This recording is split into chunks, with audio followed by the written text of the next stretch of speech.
This video will be a quick introduction to ViewComponents. So as you can see here, I have the base project open. Go to the index page and we can take a look here and see we have some duplicated layout going on. So I like to reuse that. ViewComponent is an excellent choice for this because it's slightly more complex than a tag component and something I would feel comfortable putting into a tag component. So to get started, let me create a new class. I'm going to call this a CardViewComponent.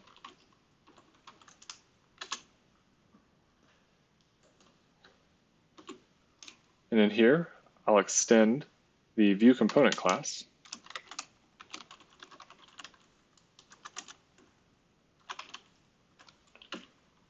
Use my helpers here to include the using statement. And similarly to the tag helper, we will implement a invoke method that will get called by the runtime. I've created one before, so I'm just going to copy this signature out, paste it in. Now to make this slightly more simple, we'll remove the async portions of this, and we won't pass anything to it to begin with. So here I will return my view and call it good. So I'll go ahead and build my project.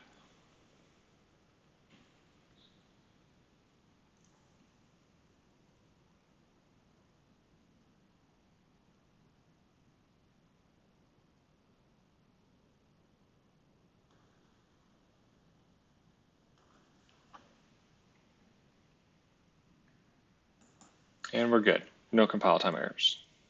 The next thing we'll need to do is to create a new folder under here. So I'll go ahead and create my new folder called Components. And under that, create another folder called Card. The convention here is card from our ViewComponent file, similar to the home from home controller maps to the home directory, card maps to the home components card directory. So under card, I'll create a new view, empty without model binding. We won't need a layout page. This is sort of a partial view, so we'll go ahead and select that. The options on the scaffolding tool aren't as important as you might think. It will create this file for us and we can customize it however we like afterwards.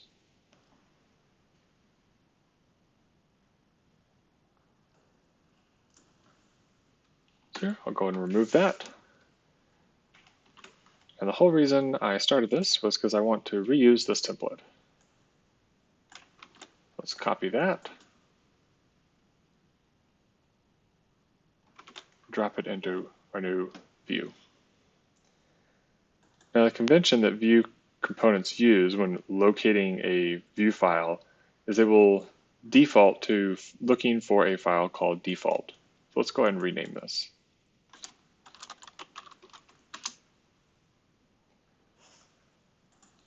Now that that's working, we'll go ahead and save and rebuild our project.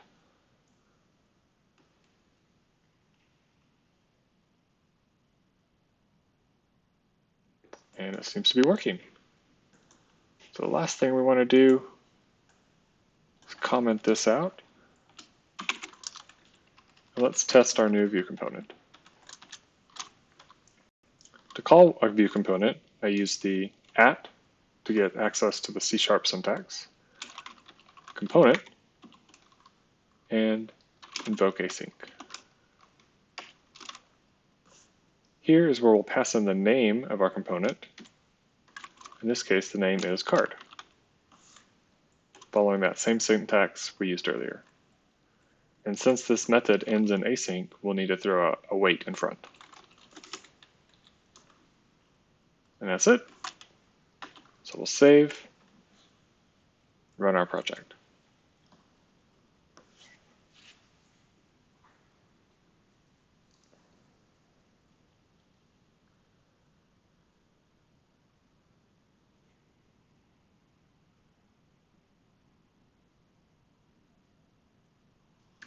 Look at that, our text is still available.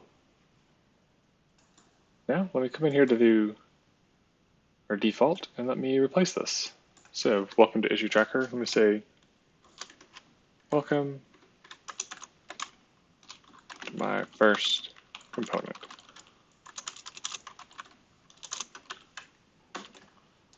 Go back to Chrome, refresh our page.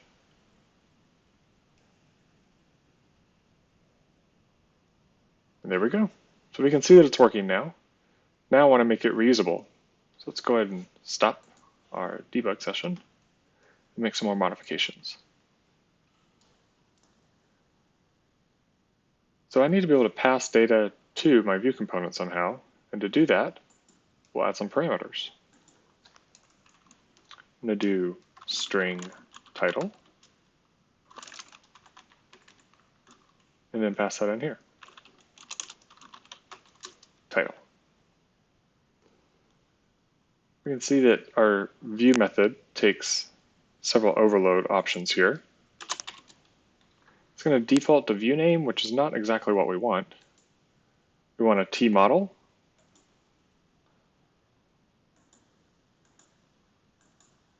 So to fix that, we'll cast this as the generic method.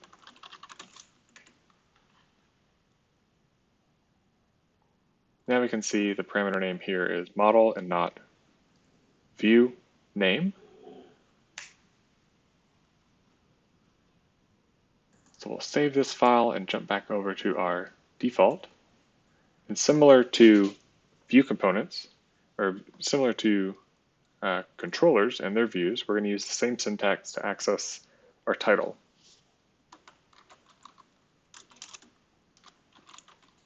At model. So we'll save and rebuild.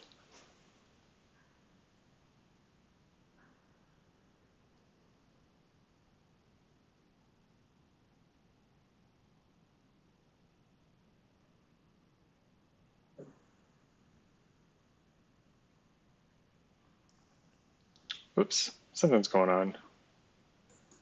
Let's debug. Refresh our page.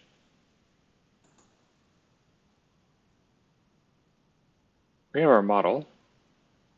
Then we can look at our locals.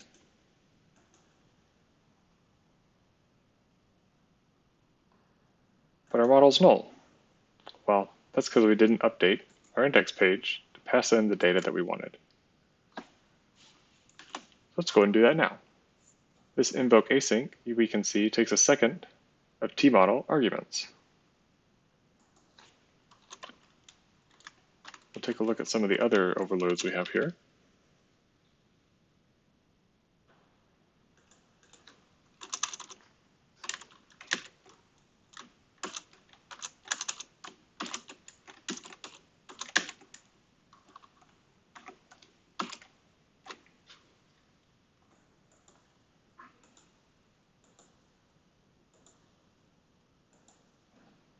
And it looks like that's the one we need.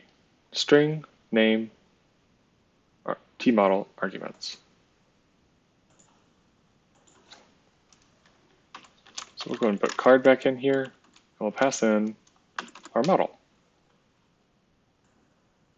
Our model is welcome to issue tracker is the value. Pass that in as a second parameter, and then continue on our web page. So if we refresh with our updated index page, we're now passing our title into our view component.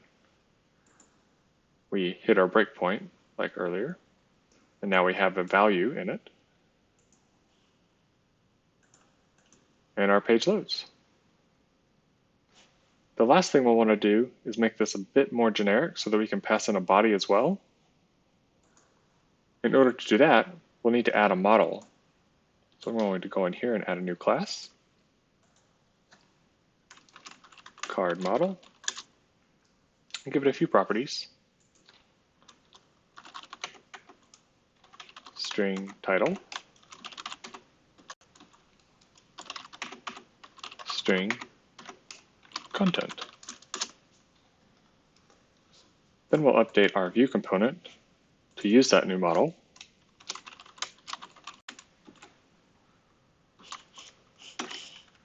update my parameter to reflect that.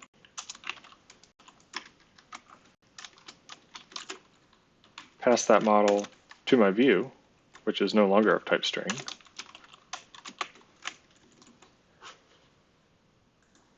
Update my card here and specify the model type at model base project models card model, so that I can do model.title at model.content. We'll save here, save here, save here, and that last thing, we need to pass in our content.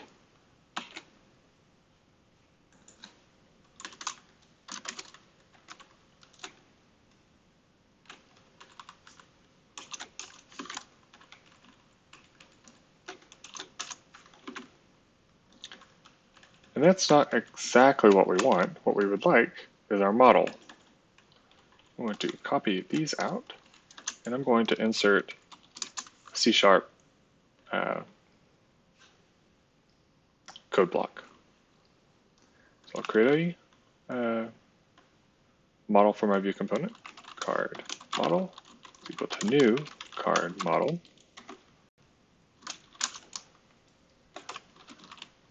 Title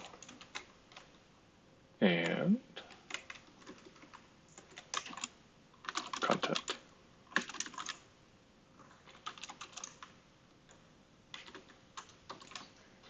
Now I've created my model. I'm going to pass it into my component.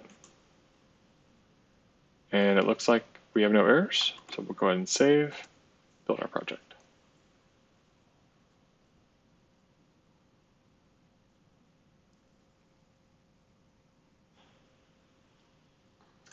While I'm thinking about it, I'll go and disable my breakpoint. Look at that, our page loads. We get the exact same result, but now we can reuse that layout. So the last thing I want to do is do the same thing for the second section. So I'll create a model 1, card model 1, card model 2, pass the same information to the first card, get rid of our commented out markup, create a second component here with our model 2 information, and move the data over.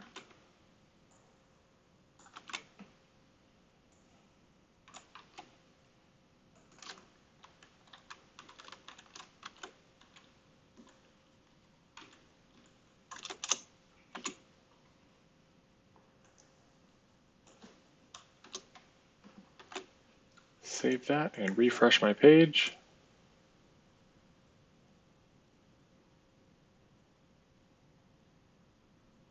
Now we've improved our code reuse.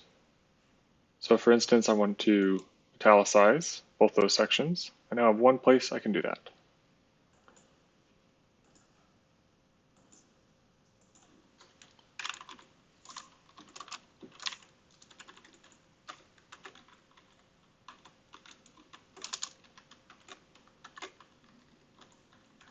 Fix the layout here.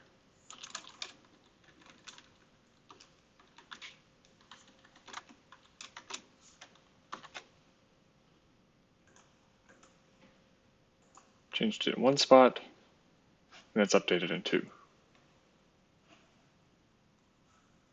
And that's all there is to making a view component.